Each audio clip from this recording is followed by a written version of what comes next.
નમસ્કાર વિદ્યાર્થી મિત્રો, જય સોમનાથ. ગયા લેક્ચરની અંદર આપણે ધોરણ 8 ની અંદર જે ચેપ્ટર 9 સ્ટાર્ટ કર્યું સમપ્રમાણ અને વ્યસ્તમાં, તો એ 13મા ચેપ્ટરની અંદર 13.1 ના આપણે 5 દાખલા જે છે એ જોયેલા. હવે શરૂઆત કરીએ આજે દાખલા નંબર 6 થી. તો દાખલા નંબર 6 ની રકમ કંઈક એ પ્રમાણે છે કે એક વહાણની પ્રતિકૃતિમાં તેના કુવાસમની ઊંચાઈ 9 સેન્ટીમીટર છે. હવે એક વહાણની જે પ્રતિકૃતિ જે છે એમાં એનો કુવાસમ જે છે એની તમને લંબાઈ આપી દીધી છે કેટલી, તો કે 9 સેન્ટીમીટર. અને એની વાસ્તવિક વહાણની ઊંચાઈ કેટલી છે, તો કે 12 મીટર. બરોબર, વાસ્તવિક વહાણમાં એક કુવાસમ જે છે એની ઊંચાઈ આપી દીધી છે 12 મીટર.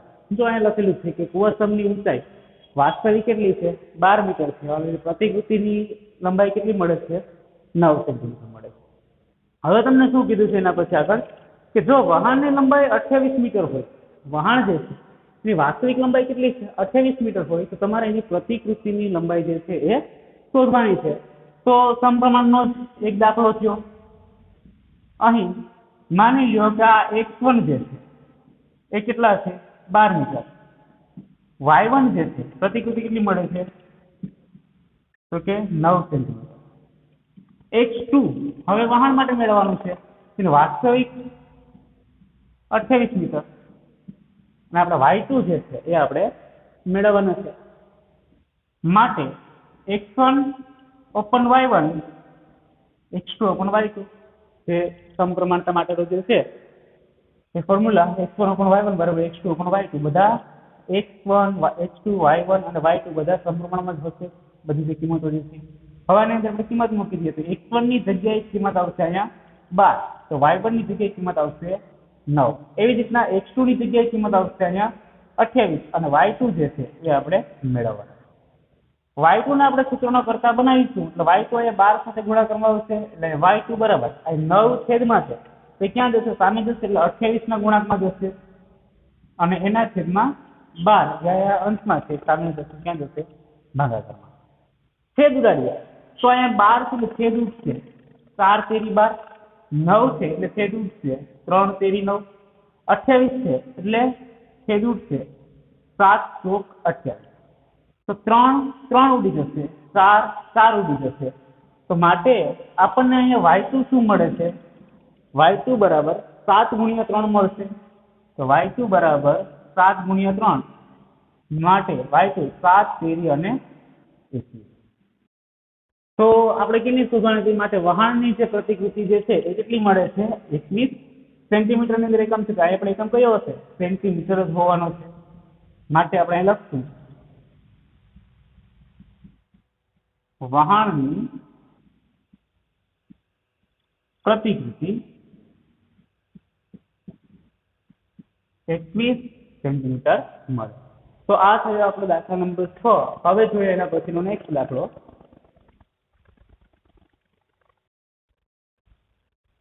તો હવે આપણે જોઈએ એના પછીનો નેક્સ્ટ દાખલા નંબર 7 જોઈએ કે જેની રકમ છે કે જો 2 કિલોગ્રામ ખાંડની અંદર સ્ફટિકોની સંખ્યા 9 ગુણ્યા 10⁶ હોય તો નીચે દર્શાવેલા જથ્થામાં કેટલા સ્ફટિકો હશે તે આપણે મેળવવાનું છે. તેમાં પહેલું આપણે શું મેળવશું, તો કે 5 કિલોગ્રામ ખાંડમાં સ્ફટિકોની સંખ્યા આપણે મેળવીશું. અને નેક્સ્ટ બીજું જે મેળવવાનું છે કે 1.2 કિલોગ્રામ ખાંડમાં સ્ફટિકોની સંખ્યા કેટલી હશે એ આપણે મેળવીશું.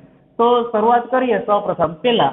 તો આપણે પહેલા દાખલા માટે વિચારીએ તો અહીં પહેલા તો જો તમને જે કન્ડિશન આપી દીધી છે, અહીં 2 કિલોગ્રામ ખાંડમાં સ્ફટિકોની સંખ્યા કેટલી છે, 9 ગુણ્યા 10⁶. તો ધારી લઈએ કે x1 બરાબર 2 કિલોગ્રામ, તો y1 9 ગુણ્યા 10⁶ આપેલી છે સ્ફટિકોની સંખ્યા. હવે આપણે મેળવવાનું છે 5 કિલોગ્રામ, તો અહીંયા અને આપણે લઈ લઈએ x2 કેટલા આપી દીધા, 5 કિલોગ્રામ, તો y2 જે છે એ આપણે મેળવવાના છે. તો શરૂઆત કરીએ પહેલા દાખલા માટે વિચારીએ. માટે x1 ઓપન y1 બરાબર x2 ઓપન y2. સાદરૂપ આપીએ તો x1 ની જગ્યાએ 2, y1 ની જગ્યાએ 9 ગુણ્યા 10⁶, x2 5 અને y2 જે છે એ આપણે મેળવીશું.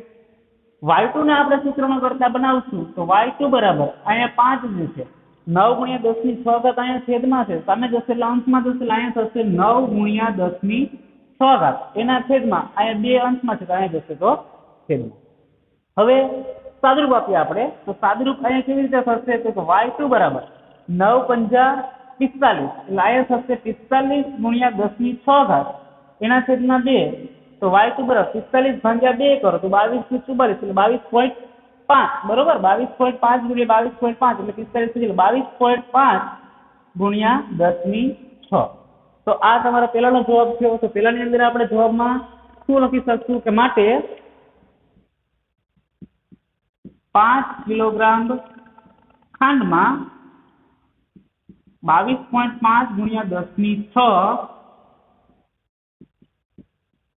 સ્ફટિકો હશે આ આપણો આન્સર હજી કદાચ તેને પ્રમાણિત સ્વરૂપમાં લખવું હોય તો શું લખાઈ શકે કે 22.5 ગુણ્યા 10⁶ છે એક પોઈન્ટ હજી દૂર કરશો તો આનો જવાબ કદાચ આવો પણ થઈ શકે y2 બરાબર 2.25 ગુણ્યા 10⁻⁷ તો આ બેમાંથી કોઈ પણ જવાબ ચાલે આ જવાબ લખો અથવા આ જે છે એના પ્રમાણિત સ્વરૂપની અંદર જવાબ આપણે ફેરવી દીધો છે માત્ર એક પોઈન્ટ આપણે ખસેડ્યો છે હવે જોઈએ એના પછીનો જે છે નેક્સ્ટ દાખલો તો નેક્સ્ટ દાખલો તમને શું કીધું છે કે બીજા દાખલા માટે પણ અહીં x1 તો આપણી પાસે છે કેટલા 2 કિલોગ્રામ ત્યારે y1 જે છે એ કેટલું છે તો કે 9 ગુણ્યા 10⁶ એવી જ રીતના x2 આપણી પાસે છે હવે કેટલા થશે x2 બીજા દાખલા માટે વિચારીએ તો 1.2 કિલોગ્રામ અને ત્યારે આપણે y2 જે છે એ મેળવીશું તો શું કરીશું આની અંદર શરૂઆત ક્યાંથી થશે x1 upon y1 x2 upon y2 તો x1 ની જગ્યાએ 2 કિલોગ્રામ y1 તમને આપી દીધા છે 9 ગુણ્યા 10⁶ x2 1.2 અને y2 જે છે એ તમારે મેળવવાના છે માટે હવે y2 જે છે એને આપણે અંશમાં લઈ જશું તો y2 બરાબર 1.2 ગુણ્યા 9 ગુણ્યા 10⁶ એના છેદમાં 2 સાદરૂપ આપીએ હવે આપણે અહીંયા માટે y2 બરાબર 1.2 જે છે એને ભાગ્યા પહેલા 2 કરો એટલે 12 ભાગ્યા 2 કરો તો 6 થાય પણ એક આંકડા પછી પોઈન્ટ એટલે આ થશે 0.6 એને ગુણ્યા 9 એને ગુણ્યા 10⁶ થાય હવે 0.6 ગુણ્યા 9 9 6 54 અને એક આંકડા પછી પોઈન્ટ એટલે y2 બરાબર 5.4 ગુણ્યા 10⁶ થાય બરોબર છે તો અહીંયા તમને y2 મળે છે 5.4 ગુણ્યા 10⁶ માટે આપણે શું લખીશું કે માટે 1.2 કિલોગ્રામ ખાંડમાં 5.4 ગુણ્યા 10⁶ સ્ફટિકો હશે તો આ થયો આપણો દાખલા નંબર 7 કે જે ખાંડ અને એની અંદર સ્ફટિકોની સંખ્યા જે છે એ આપણે શોધવાનો હતો હવે જોઈએ એના પછીનો નેક્સ્ટ દાખલો તો હવે જોઈએ આપણે દાખલા નંબર 8 ની રકમ કંઈક આ મુજબ છે કે રથની પાસે 1 સેન્ટીમીટર બરાબર 18 કિલોમીટર પ્રમાણ માપ ધરાવતો એક સડકનો માર્ગનો નકશો છે હવે જો આ સડક પર 72 કિલોમીટરનું અંતર કાપે છે તો તેના દ્વારા કપાયેલ અંતર એ નકશામાં કેટલું દર્શાવ્યું હશે તો જો પેલા શું છે કે રોડ પર ખરેખર કપાતું અંતર કેટલું છે 18 કિલોમીટર હશે તો રસ્તામાં કેટલા કિલોમીટર અંતર થતું હશે 1 સેન્ટીમીટર જેટલું અંતર એટલે 1 સેન્ટીમીટર બરાબર કેટલા તો 18 કિલોમીટર અંતર ખરેખર વાસ્તવિક રીતે કપાય છે નકશાની અંદર 1 સેન્ટીમીટર બરાબર 1 સેન્ટીમીટર નકશાની અંદર ચાલે તો વાસ્તવિક અંતર કેટલું કપાતું હશે 18 કિલોમીટર એવી જ રીતના હવે આપણે મેળવવાનું છે કે જો એ રોડ ઉપર ખરેખર 72 કિલોમીટર સુધી ચાલતા હોય તો નકશામાં રજૂ થતું અંતર એનું કેટલું હશે તો અહીંયા શરૂઆત કરીએ અહીં x1 જે છે એ કેટલું છે 18 કિલોમીટર ત્યારે y1 એ મળશે અહીંયા 1 સેન્ટીમીટર x2 હવે આપણે કેટલો લઈશું અહીંયા 72 કિલોમીટર તો y2 જે છે એ આપણે મેળવવાનું છે સાવ સિમ્પલ દાખલો છે તો x1 upon y1 બરાબર x2 upon y2 x1 ની જગ્યાએ કિંમત આવશે 18 y1 ની કિંમત 1 બરાબર x2 ની કિંમત આવશે અહીંયા 72 એના છેદમાં y2 સાદરૂપ આપીશું તો y2 અહીંયા અંશમાં જશે આ બાજુ એટલે y2 બરાબર અહીંયા અંશમાં 72 તો છે 18 અહીંયા અંશમાં છે એ અહીંયા જશે તો છેદમાં જશે માટે y2 બરાબર 18 72 ભાગ્યા 18 તો આપણે જાણીએ છીએ 18 + 72 18 કેન્સલ એટલે y બરાબર 4 મળે છે માટે આપણે આનો આન્સર શું લખી શકીશું કે રોડ પર 72 કિલોમીટર અંતર કપાય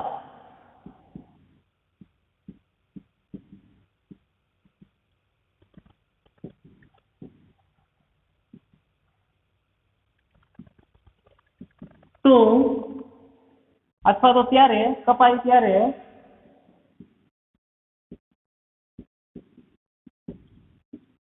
નકશામાં રજૂ થતું અંતર કેટલું હશે? 4 સેન્ટીમીટર હશે. બરોબર છે. એકમ જે છે એ ખાસ લખજો, કઈ એકમ આવશે અહીંયા? 4 સેન્ટીમીટર. તો આ થયો તમારો દાખલા નંબર 8. હવે જોઈએ એના પછીનો નેક્સ્ટ દાખલો. તો હવે આપણે જોઈએ દાખલા નંબર 9. દાખલા નંબર 9 ની રકમ કંઈક એ મુજબ છે કે તમને એની અંદર 5 મીટર અને 60 સેન્ટીમીટર ઊંચા શિરોલંબ થાંભલાના પડછાયાની લંબાઈ 3 મીટર અને 20 સેન્ટીમીટર છે. શું કીધું છે કે થાંભલાની ઊંચાઈ 5 મીટર અને 60 સેન્ટીમીટર છે, તો પડછાયાની ઊંચાઈ મળે છે 3 મીટર અને 20 સેન્ટીમીટર.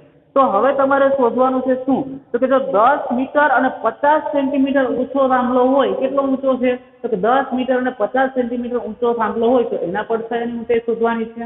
બીજા તમને એવું કીધું છે કે જો 5 મીટર પડછાયાની ઊંચાઈ હોય તો તમારે થાંભલાની વાસ્તવિક ઊંચાઈ જે છે એ તમારે મેળવવાની. શરૂઆત કરીએ સૌપ્રથમ પહેલા દાખલા માટે વિચારીએ. તો પહેલા માટે અહીંયા જો એક કન્ડિશન તમને શું આપી દીધી? તો કે થાંભલાની ઊંચાઈ જે છે એને આપણે x1 ધારી લઈએ. તો x1 બરાબર 5 મીટર અને 60 સેન્ટીમીટર. તો જો 1 મીટરમાં છે ને 1 સેન્ટીમીટરમાં છે, બરોબર? તો પેલા આપણે એકમ સરખા કરીએ તો બંને જે છે એને હું સેન્ટીમીટરમાં કન્વર્ટ કરું એટલે 1 મીટર બરાબર 100 સેન્ટીમીટર થશે. તો 5 મીટર એટલે 500 સેન્ટીમીટર, 500 સેન્ટીમીટર વત્તા 60 સેન્ટીમીટર એટલે 560 સેન્ટીમીટર આપણા થશે. હવે x1 મળી ગયું. પછી આપણે y1 જે છે એ કેટલું આપી દીધું છે અહીંયા? 3 મીટર અને 20 સેન્ટીમીટર. 3 મીટર અને 20 સેન્ટીમીટર એટલે 300 સેન્ટીમીટર પ્લસ 20 સેન્ટીમીટર એટલે 320 સેન્ટીમીટર મળે છે આપણને અહીંયા. હવે એવી જ રીતના આપણને x1 y1 x2 જે છે એ કેટલું આપી દીધું? 10 મીટર અને 50 સેન્ટીમીટર. 10 મીટર અને 50 સેન્ટીમીટર એટલે 10 એને ગુણ્યા 100 એટલે 1000 અને 50 એટલે અહીંયા થશે 1050 સેન્ટીમીટર છે. તો આપણે અહીંયા y2 જે છે એની આપણે કિંમત શોધવાની. તો શરૂઆત કરીએ હવે આપણે અહીંયા. તો કે x1 ઓપન y1 બરાબર x2 ઓપન y2. તો x1 ની જગ્યાએ કિંમત આપણે શું મૂકશું? 560. y1 ની જગ્યાએ કિંમત મૂકશું આપણે 320. x2 ની કિંમત આપણે મૂકશું 1050 અને y2 જે છે એ આપણે મેળવીશું. y2 ને સૂત્રોના કરતા બનાવશું એટલે y2 અહીંયા અંશમાં આવશે. તો અહીંયા 1050 છે તો 320 અહીંયા છેદમાં સામે જશે એટલે ગુણાકારમાં જશે અને છેદમાં મળશે અહીંયા 560. સાદુરૂપ આપીએ તો પેલા અહીંયાથી આ 0 0 કેન્સલ કરીએ તો અહીંયા 32 મળે છે, અહીંયા પર 56 મળે છે. તો 8 સત્તા 56 અને 32 8 ચોક 32 8 8 કેન્સલ. હવે 1050 જે છે એને 7 વડે ભાંગી શકીએ કે નહીં? તો એ જરાક ભાગાકાર કરી અને ચેક કરી લેવાનું કે 1050 હોય અને એને ભાંગ્યા 7. તો 7 1 વડે ભાગ ચલાવો એટલે અહીંયા મળશે 3, અંશમાંથી ઉતર્યા 5. 7 પંજા 35 એટલે 0 ઉપરથી ઉતરે 0, ભાગમાં ચાલે એટલે ભાગ 0 એટલે 150 ગુણ્યા 7 થશે અહીંયા. તો 150 એને ગુણ્યા 7 એટલે 7 7 કેન્સલ. તો y2 બરાબર મળે છે 150 ગુણ્યા 7. 150 ગુણ્યા 4 કરશો એટલે y2 બરાબર 1560 અને એક 0 એક્સ્ટ્રા એટલે 600 સેન્ટીમીટર. 600 સેન્ટીમીટર ની અંદર આપણે મીટરમાં ફેરવીશું તો અહીંયા 100 સેન્ટીમીટર 1 મીટર થશે ને? તો 600 સેન્ટીમીટર કેટલા થશે? તો કે 6 મીટર થઈ જશે. અથવા તો આ આન્સર રાખો તો પણ ચાલે, પણ મીટરની અંદર કન્વર્ટ કરીએ તો જવાબ શું મળે છે તમને? 6 મીટર. માટે આપણે પહેલાનો જવાબ આપણે શું લખી શકીએ કે માટે કેટલા મીટર? તો 10 મીટર અને 50 સેન્ટીમીટર. 50 સેન્ટીમીટર થાંભલાની ઊંચાઈ હોય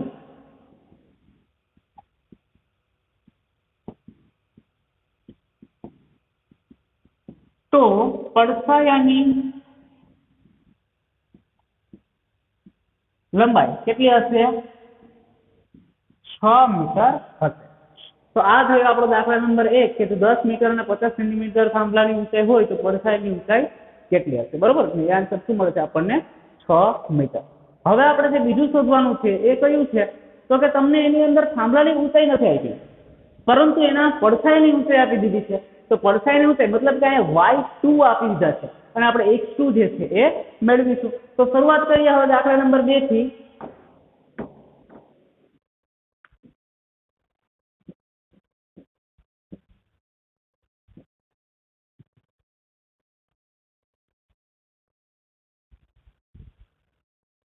તો જોઈએ દાખલા નંબર 2 માટે સૌપ્રથમ x1 તો આપણે મેળવી દીધા હતા, કેટલા થયા હતા? 560 સેન્ટીમીટર.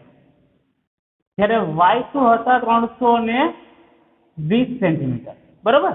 x1 અને y1 આપણી પાસે હતા જ. હવે અહીંયા x2 જે છે એ આપણે મેળવીશું અને y2 જે છે એ આપી દીધા 5 મીટર, એટલે 5 મીટરને કન્વર્ટ કરશો એટલે કેટલા થશે? 500 સેન્ટીમીટર.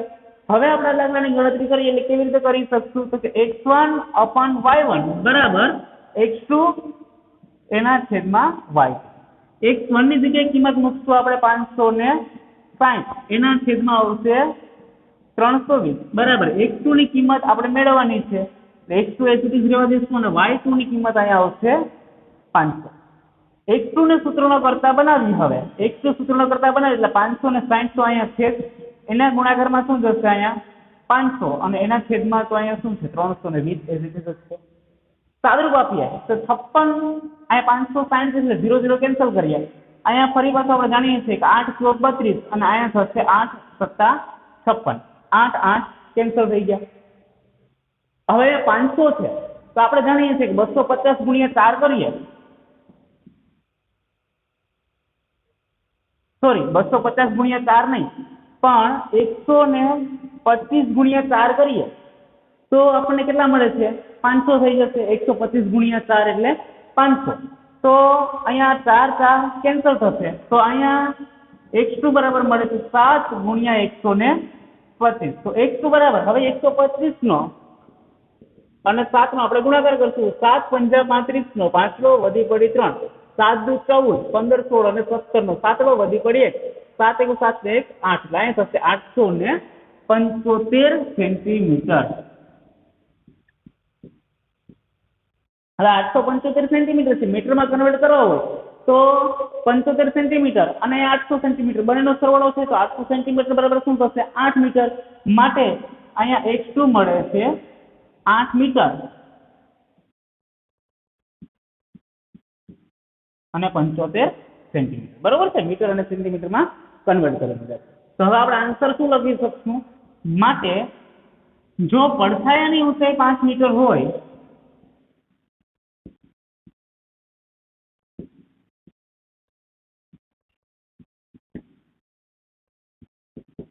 તો થાંભલાની ઊંચાઈ 8 મીટર અને 75 સેન્ટીમીટર હોય. તો આ થયો તમારો દાખલા નંબર 9 કે જેની અંદર તમને પડછાયો જે થાંભલો છે, થાંભલાની ઊંચાઈ જે હતી એના ઉપરથી પડછાયાની ઊંચાઈ પહેલા મેળવી અને પછી આપણને પડછાયાની ઊંચાઈ આપી દીધી છે અને એના ઉપરથી આપણે થાંભલાની ઊંચાઈ જે છે એ મેળવી. હવે જોઈએ આના પછીનો નેક્સ્ટ દાખલો.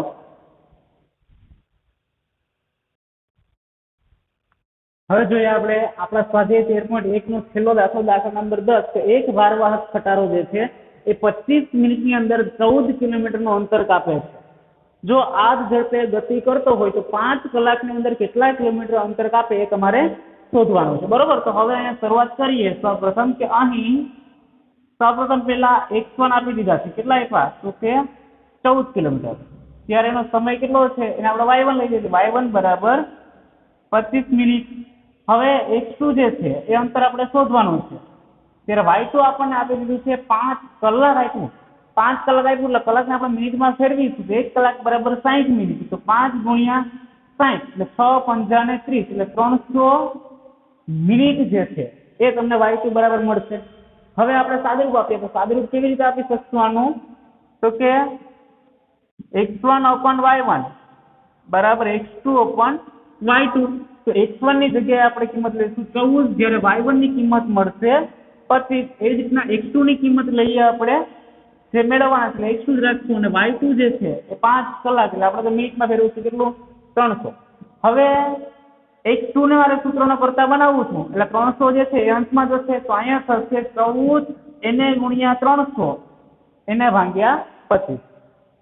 સાદુરૂપ આપીએ આપણે તો અહીંયા 25 જે છે એટલે 5 ગુણ્યા 5 એટલે 300 છે તો 60 ગુણ્યા 5 કારણ કે 6 35 એટલે 300 થયા 60 ગુણ્યા 5 5 5 કેન્સલ થઈ જશે 60 છે તો હજી છેદ ઉઠશે 12 5 60 એટલે 5 5 હજી કેન્સલ થયા તો આપણને x2 બરાબર મળે છે 14 ગુણ્યા 12. તો x2 બરાબર 14 નો અને 12 નો શું કરશું આપણે ગુણાકાર કરશું તો 14 અને 12 નો ગુણાકાર થશે આપણે અહીંયા 8 6 168 તો x2 બરાબર મળે છે 168 કિલોમીટર જે આપણે મેળવવાનો હતો માટે આપણે લખી દઈએ કે માટે 5 કલાકમાં કેટલું અંતર કાપશે 168 કિલોમીટરનું અંતર કાપશે. બરોબર છે. તો આ જોયા આપણે સ્વાધ્યાય 13.1 ના 1 થી 10 દાખલા હતા એ 10 દાખલા અહીંયા કમ્પ્લીટ.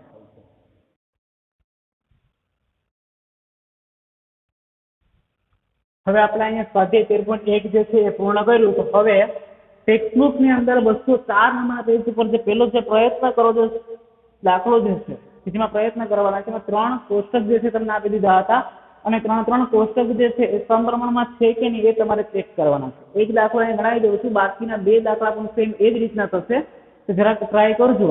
હવે જોઈએ એનો પેલો જે છે કેવી રીતે કરવાનો કીધું છે અહીં તો કે સૌપ્રથમ તમને x અને y x 20 ત્યારે y 40 છે બરોબર એ બધા જ તમને જે કિંમત આપી દીધી છે એ સમપ્રમાણમાં છે કે નહીં આપણે શું ચેક કરશું પેલા તો એક તો 20/40 ચેક કરશું એવી જ રીતે આપણે શું ચેક કરશું પછી તો 17/34 ચેક કરશું એના પછી નેક્સ્ટ આપણે ચેક કરશું 14/28 એના પછી આપણે નેક્સ્ટ ચેક કરશું 11/22 એના પછી આપણે ચેક કરશું 8/16 એના પછી 5/10 અને નેક્સ્ટ એના પછી 2/4.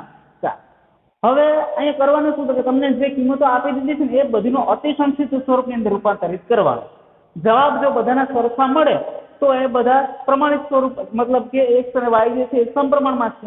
જો જવાબ એના જુદા જુદા મળે તો એ સમપ્રમાણમાં નથી. બરોબર. તો અહીંયા જો 20/40 છે એટલે 0 0 કેન્સલ થશે પેલા એક તો 2 છે અને 4 છે એટલે 2 2 4 એટલે 2 2 કેન્સલ. હવે વચ્ચે શું જવાબ અહીં 1/2 મળશે અંશમાં કઈ નહીં 1 અને છેદમાં 2. એવી જ રીતના જો 34 છે એટલે આપણે જાણીએ 17 × 34 તો 17 17 કેન્સલ એટલે અહીંયા પણ શું મળે છે 1/2 જવાબ મળશે. એવી જ રીતના અહીંયા 14 અને 28 છે તો અહીંયા થશે 14 × 28 એટલે 14 14 કેન્સલ થશે એટલે જવાબ મળશે 1/2. એના પછી 11/22 છે તો અહીંયા થશે 11 × 22 એટલે 11 11 કેન્સલ સોરી 11 11 કેન્સલ થશે એટલે જવાબ મળશે 1/2. 8/16 એટલે અહીંયા મળશે 8 × 16 8 8 કેન્સલ થશે જવાબ મળશે 1/2. 5/10 છે તો 5 × 10 5 5 ઉડી જશે એટલે જવાબ મળશે 1/2. એવી જ રીતના અહીંયા 2/4 છે તો અહીંયા થશે 2 × 2 એટલે 2 2 કેન્સલ થશે એટલે જવાબ મળશે 1/2. તો માટે આપણે શું લખી શકીએ કે 20/40 એના બરાબર શું છે તો 17/34 એને બરાબર 14/28 એના બરાબર 11/22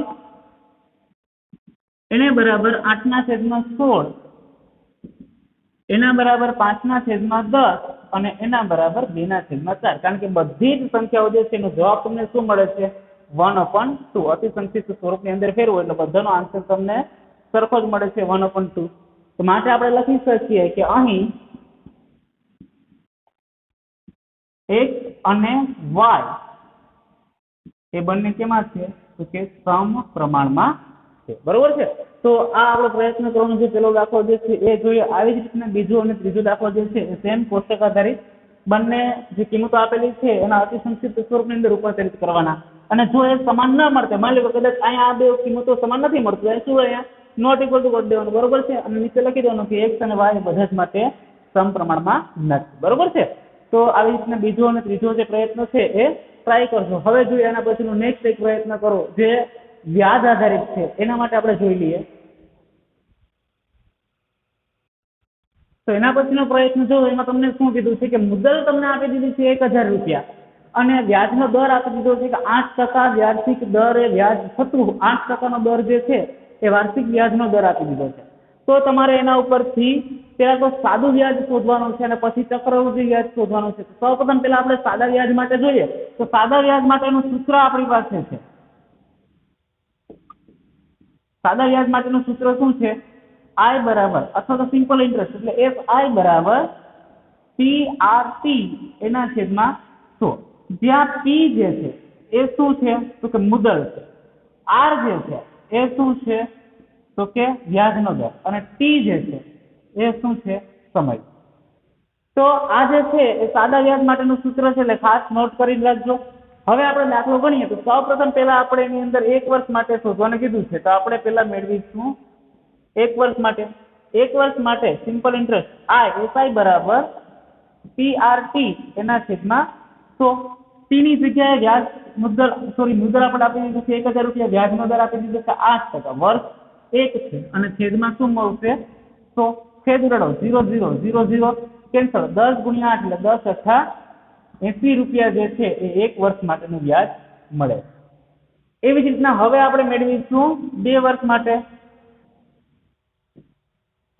તો 2 વર્ષ માટે સિમ્પલ ઇન્ટરેસ્ટ SI બરાબર PRT એના છેદમાં 100. P ની જગ્યાએ 1000, R વ્યાજનો દર 8 અને વર્ષ P ની જગ્યાએ 2 થશે એના છેદમાં 100. 0 0 0 0 કેન્સલ. અહીંયા ગુણાકાર થશે 10 ગુણ્યા 8 ગુણ્યા 2 10 અઠા 80 અને 80 ગુણ્યા 2 એટલે 8 ગુણ્યા 16 એટલે 160 રૂપિયા જે છે એ તમારા 2 વર્ષ માટેનું થશે. એવી જ રીતના 3 વર્ષ માટે તમારે શોધવાનું છે કે P ની જગ્યાએ કેટલા મૂકી દેવાના? 3 મૂકી દેવાની અને ગણતરી કરી લેશો એટલે તમને એ પ્રમાણે 3 વર્ષ માટેનું સારું વ્યાજ મળી જશે. હવે જોઈએ એના પછીનો આ જ રકમ માટે ચક્રવૃદ્ધિ વ્યાજ. તો ચક્રવૃદ્ધિ વ્યાજ ત્યારે 1 વર્ષ 2 વર્ષ 3 વર્ષ માટે મેળવીશું.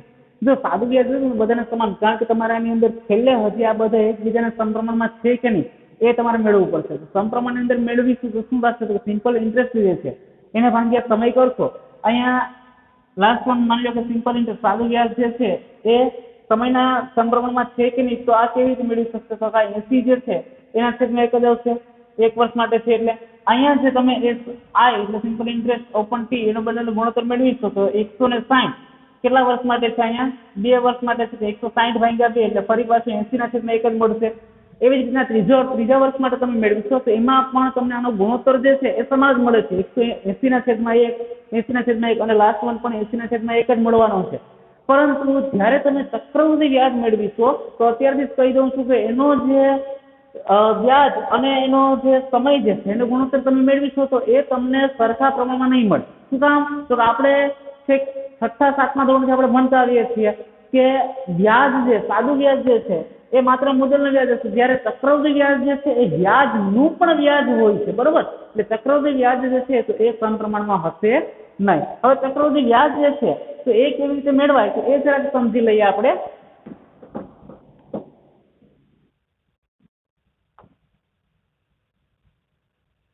તો ચક્રવૃદ્ધિ વ્યાજ જે મેળવવાનું છે એના માટેનું સૂત્ર છે A બરાબર P કૌંસમાં 1 પ્લસ R ના છેદમાં 100 અને N. જ્યાં N જે છે એ શું છે? સમય છે. R તો શું રહેશે? વ્યાજનો દર અને T જે છે એ શું છે? મુદત.